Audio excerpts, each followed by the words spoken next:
que cloure el simposi i ho hem de fer des de la Màrius Torres, agraint a tots els participants que ens hagin volgut acompanyar en aquest primer simposi.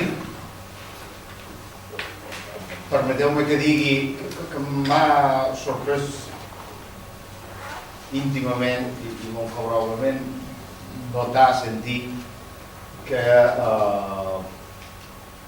sense saber-ho havíem fet una tria de persones perquè ens acompanyessin, que cadascú per la seva banda i per motius molt diferents tenien una relació amb l'obra de Màrius Torres que no només era, diguem-ne, d'estudi, sinó que també en molts casos hi havia qüestions personals, formaven part de la pròpia evidència. Jo crec que això ha marcat també aquest primer simposi, ha estat molt agradable.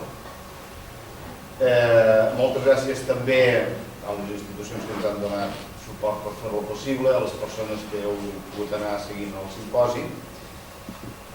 Als participants us farem arribar les actes en el seu moment, les vostres col·laboracions, i al públic en general ja mirarem de posar-ho a l'abast perquè siguin accessibles, i dir-vos que no sabem exactament quan, però que mirarem de tirar en marxa un altre simposi. Si ens ho haguéssim plantejat fa un any i mig, hauríem dit que el simposi seria bianual, perquè era un moment d'optimisme generalitzat, i ara si hem de tenir en compte que és difícil, com deia el Josep Maria Ripoll, d'aconseguir els diners, doncs diria que el proper el farem d'aquí 10 anys.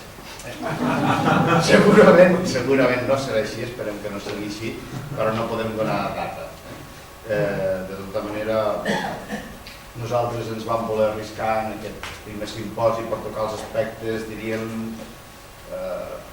menys centrals, si es vol, de l'obra de Màrius Torres, és a dir, que no ens hi havíem apropat tant, i la valoració que en fem des de l'organització és molt positiva, espero que la compartiu, i res, moltes gràcies i fins a la propera, que ja us farem saber quan serà. Esperem que aviat.